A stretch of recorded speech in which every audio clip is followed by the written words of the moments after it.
What's up, good people? Welcome back to the Clinton's Empire, and today tuko na episode ingine moja safi sana. But guys, before we go deep into this story ya leo, kindly consider subscribing and of course push the notification bell so that you may get these episodes on time. Guys, today I wanna talk about friendships. Of course, kila mtu in one way or the other tuko na mabeshte. Na sisi maboys wote tunakuanga na friendships zingine zenye mnapatananga na msea mjuani na mnaweza group for like 2-3 years with that same person without even knowing their name. Now let me tell you a story about one very good friend of mine. His story ni tamu. So guys, by the way, I used to be a very good footballer, you know, like Ronaldo, like Messi. Nilikonga footballer moja deadly back in the day. So this story goes back to still my campus days. So pale campo, of course, since I was a very good footballer, I was always selected to play in the school team. Unajonga school team vile inakuanga na ubaguzi, but still I could make it to that starting 11. So one of these very fine mornings, it was on a Saturday. Of course, tuko pale University of Nairobi grounds, tunacheza mpira. What happened so now is, as usual, I was the super striker. Now, by the way, I think Cristiano got fame before me. Guys, on this fateful morning, Saturday morning, tumecheza. Guys, but I was tiny. Back in the day, I was tiny. I was very tiny. Tumasol bado hatukuwa tumekuja. So guys, tukiwa pale kwa University of Nairobi grounds tukicheza ball. Mimi nilikuwa nacheza hiyo siku, coach akadecide, "Hey, boys, anafaa cheze kwa wing." So I was playing from the flanks.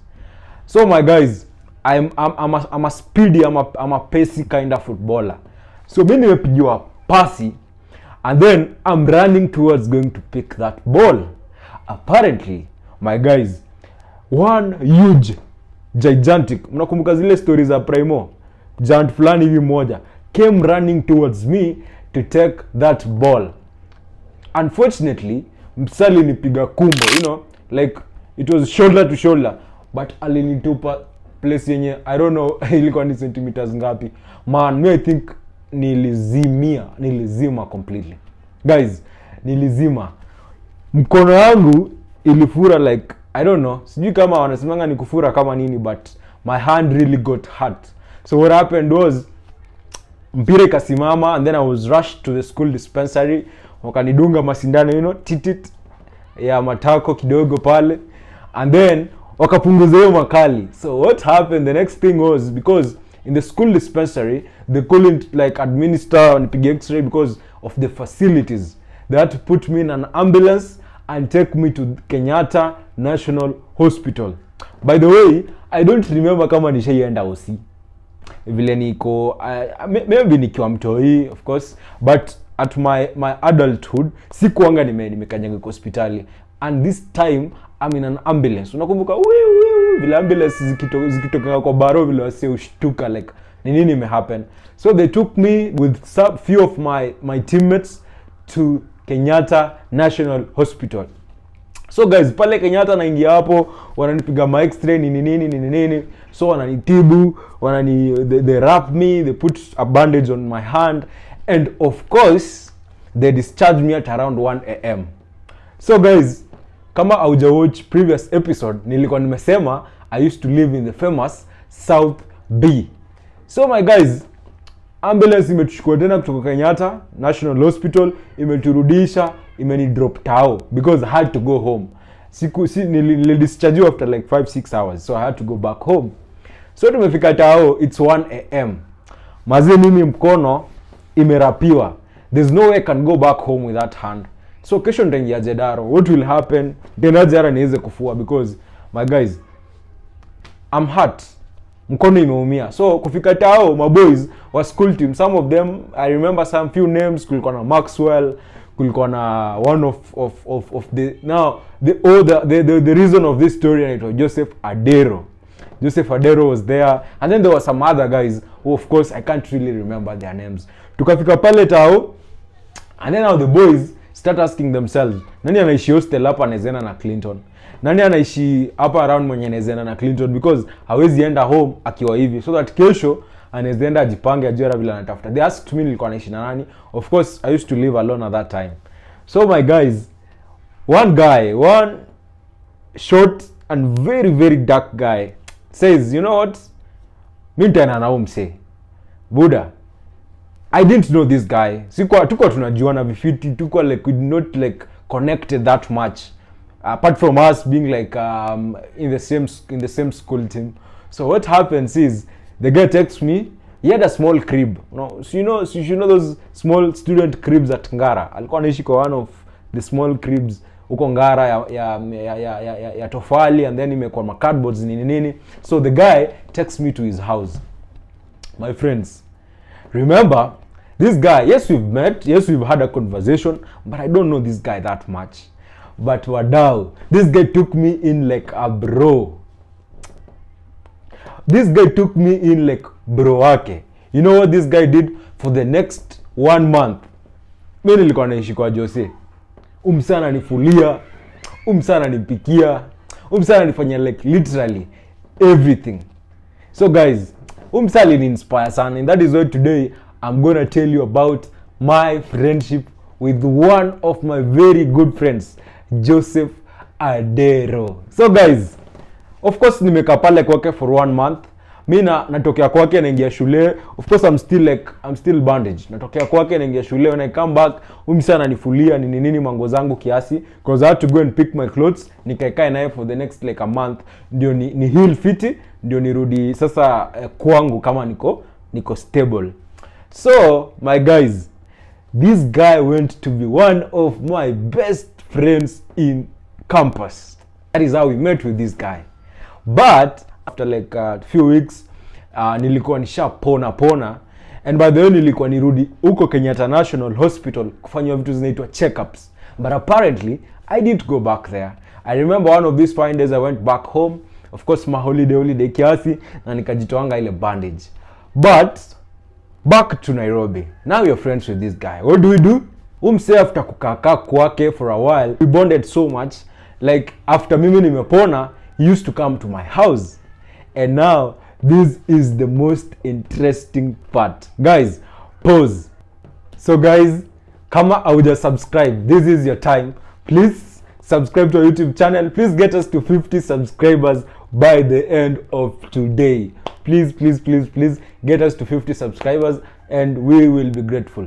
So guys, after a while I had to relocate back to my house in South B, but we became friends with this guy. So this guy used to like akiparaka kitu tulikuwa tunadishi naye, nikiparaka kitu tunadishi naye. But at some point this guy had to relocate from his house to come and stay with me in South B, because at that time I used to stay in a better place per se, and place nilikuwa naishi solo, so why not, this is my friend. So I say acha niwaambie vitu tumepitia nao mse. There's this one very fine day because tulikuwa tunaishi South B, and fare that time from the bus station to South B was around 30 shillings. Sisi tumetoka shule, yeye ametoka Daro, mimi nimetoka Daro, and now we are going back home. Apparently none of us akona fare. Mbele nyuma tuko na 20 shillings. Guys, you know what we did with this guy? Tukaingia pale bus station, tukapata maadhi hapa anauza mahindi. Unajua hizi mahindi chemsha. Tukasema hii pesa tuko nayo hizi tufikisha South B. So what we do, tutadishi, tutafuta food tukule, itu energize na tutembea hadi South B. Of course South B was not that far from town, but ilikuwa mbali. Guys, tulishika mahindi ya 30 shillings because that is the money that we had.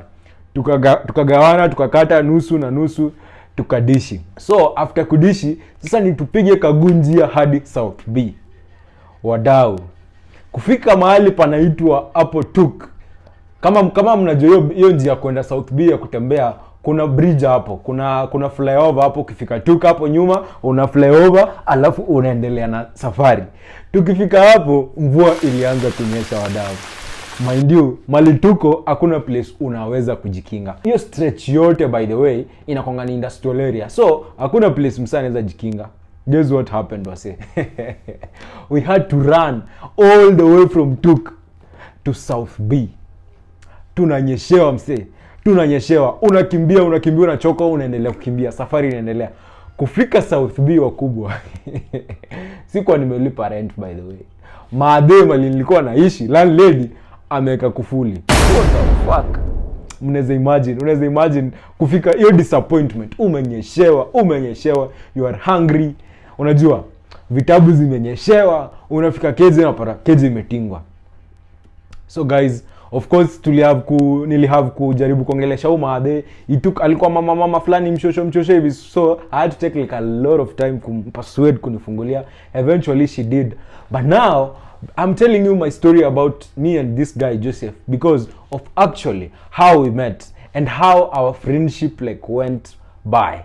So guys, tukiwa pale South B, of course vile nimesema, maisha ya comrade ni ngumu. I want all comrades wenye watch hii story, najua wanaweza relate. Hakuna kakitu.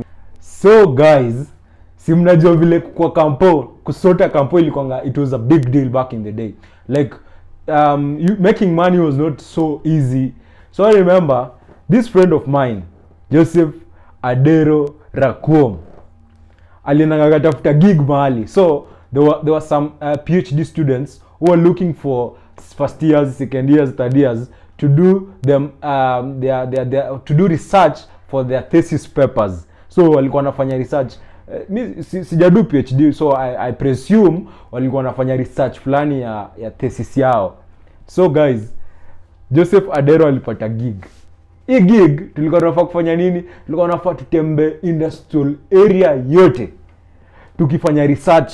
Unapelekea mse ni kama questionnaire, alafu anajazia questionnaire and then ana sign and then finally mse ana stamp. Guys, mimi na mse tulikama up na idea because tulitembea industrial area sana. Imagine kutembea, of course the pay was not that bad. Tulikuwa tunajengwa like 1,000 bob per day, and you can imagine 1,000 bob at that time kama comrade, that was good money. So what happened? Day one, si tumetembea, tulikuwa na target. So like lazima ujaze hizo questionnaire kama 30 ndio upewe do yako. So siku ya kwanza tukangangana tukafikisha around 28. Tulipofikisha 28, tulirudi kwa ule msee wa PhD, tukamshow mazee kazi si rahisi. Tuliamka 7 na by the time tunafunga kazi around 4, bado hatujajaza 30 questionnaires. So the guy akatulipa. Upse pia alikuwa broker. So actually the money was not 1,000. Upse alikuwa amebroke.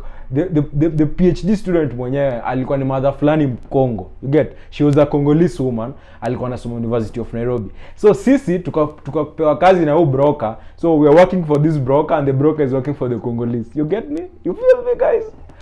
So imagine kutembea hiyo industrial area the second day, the third. Kufika second day sisi tulikuwa tumechoka. Imagine kuamka asubuhi au hujakula breakfast, unatembea. So that is the hustle that we used to go through together, like to make ends meet. So tuka decide, what are we gonna do? Sisi tutembea tena. Tunaingia hapa industrial area, tunapata signatures ka 5 na wasi ana stamp. Hizi zingine 30 minus 25 inakuwa minus 5 inakuwa 25. Hizi zingine tunaingia pale Uhuru Park mse. Tunajisainia, tunafanyia kila kitu, and effect by the sijejua kama mimi nakwanga philosopher mkali hivyo. Zile signatures nilikuwa zinaweka ni za kina Dr. Anfrey. Mnajua Dr. Anfrey? So those are so tulikuwa tunafika pale panaitwaje Uhuru Park. Tunasign tunapelekea broker. Na juu broker yeye alikuwa haja na do. Si tumetembea sana na tumemanage wase wanakata kustamp. Of course for the next 5 or 6 or 7 days wase tulikuwa mabolas. Imagine kuamka asubuhi, kuingia Uhuru Park na questionnaires, kusign na kurudisha, alafu kawa inaingia. So those are some of the things. Tulikuwa na pressure kwa moka sana. We used to have that pressure, like tunatafuta job kwa mahoteli, tunaingia pale Tao, tunaingia pale Jivanji, tunakaa hapo tukijiuliza tunaweza fanya nini tuamoke. So guys, we used to do a lot of hustling. I remember Jose used to be a good singer. Alikuwa anapenda kuimba. So at that time Jose alikuwa na kadem fulani hivi, alikuwa na mezea. So he used to compose like some songs for her. Anaimba pale. Na mimi nampush na mwambia, Buda, wewe unaweza imba, wewe unaweza kuwa msanii mfiti. So I remember where we used to live hapo nyuma, there used to be like a playing ground for kids. Ndani ya store kulikuwa na playground fulani ya watoi.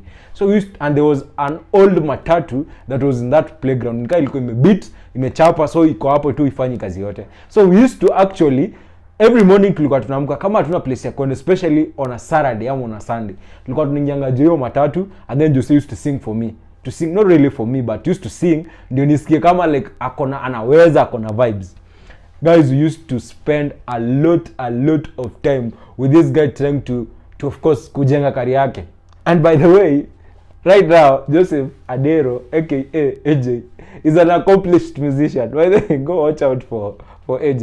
He's a musician. Anaimba. So I used to push him. Namwambia, guys, you can do this. Tukiwa pale South B, tulikuwa tunakulanga KDF.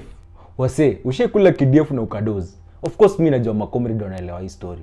I know you all understand like the struggles of campus. Tulikuwa tunakulanga KDF na tunadozi. That is, hatujadishi kutoka asubuhi hadi jioni. But tukipata hapo 50 bob, sisi tunanunua KDF packet mzima. Tukipata 60 ni pako mzima. Mmoja anapiga zake 3 na mwingine anapiga zake 3 na turungi, turungi, black tea.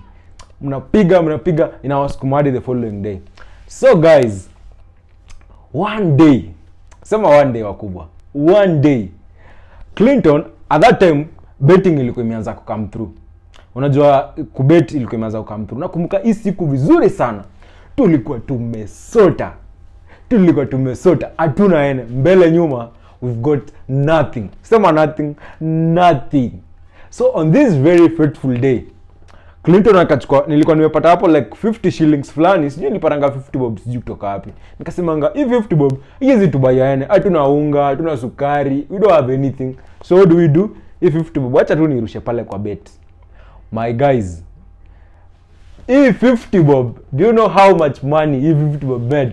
So hiyo jioni tukiwa tumechill, mimi nikaingia pale kwa simu na check hizi games. Na feel hizi games zimeingia kama 5. Nilikanga multi bet around 7 teams. Kichwa, kwa wale watu wanajua kubet. Nikeka like teams to win, not really like nilekea some teams to win. So apparently nikaingia pale dakika 89, nikaona timu moja imepigwa 1-0. Nika give up, nikasema hii kozi kubeta rasia makomrade na fa watu wenye wako na pesa wanafaa bet. Apparently mimi nikachill, nikatulia, nikasema there was a place that used to go and use free wifi, like wewe msaya kwa make password. Ndio unaona hapo kikomre, tunachill hapa na laptop nini, so tuna watch hapo vitu zetu za YouTube, and of course tunajaribu kusomea pale online. So it was an open space. So that day bro, mimi what I did, nimeangalia multibet, nimeona multibet iko fiti, lakini kuna timu moja inataka kunitoa kwa bet. So nika give up. So kufika kwa place ya kunini wifi, si tumefanya wifi imefika saa 3 asubuhi. Mimi narudi hivi kejani tuende kudozi. Sasa hakuna kitu tutadu. Leo nao lazima tulale njaa, because at the end of the day ilikonga ile kidogo mnapata mnabamanya. Guys, I find at SportPesa. At that time there was only one betting company called SportPesa. Napata message, you have won a multi-bet of 9,150. You can imagine how joyful that was. Mimi nakumbuka niliona hiyo message wakubwa. Tuliingia pale. Mnakumbuka nikiwa show kuna playground fulani iko hapo nyuma ya store. Nilipiga laps ka 50. Na mnaweza imagine hiyo ni saa 3 ya usiku. Nilikimbia sichoki. Kitu inanikimbiza mnajua ni nini? Ile pesa yenyewe nimepata. Ile multi-bet yenyewe nimekula. So guys, tukaendelea. Of course, at some point I finished my course. Joseph had to continue with what he was doing in school. But guys, my reason of telling you this story is just to tell you like there is true friendship hapa nje. My guys, kuna watu wenye wako na friendship zingine zenye ni true sana. So Joseph Adero has been my friend since then. He's my guy. So mimi najaribu ku encourage wase. at least be there for one another, especially at this very very hard and harsh economic times. If you kama unaweza kufanya kitu fulani, mazee help a bro. Kama bro anaweza kufanya kitu fulani, mazee help a bro, because things are really tough. And of course I'm also telling you this story to also encourage my youth, man. Mazee, suicide is not the only option, my guys. Like if you're really going through something, just talk to someone. Umse labda hata kupatia do, hata kujenga. By the way, Josa kwa ananijenga do. But this guy used to be there for me. Akiimba pale tukiwa njaa, anaimba, tunacheka ni nini, tunajengana. You get? Guys, tell me in your comment section about your best friend. Ule mse mwenye ashai kufanyia kitu crazy. Ule mse mwenye ashai fanya kitu yenye uwezi sahau. Personally, I'm forever indebted to this guy because umse when I needed him the most, alinisaidia kuna mkono wangu hadi nikapona, and tukakuwa mabeste from that time up to now. So my guys, that is our episode for today, and kindly subscribe to this YouTube channel. And if you also have an interesting story, if you feel like I should tell you something about my story, about my life, about my journey, tell me in the comment section. Guys, subscribe to our YouTube channel, comment, like and share. Until next time, guys. Gracias.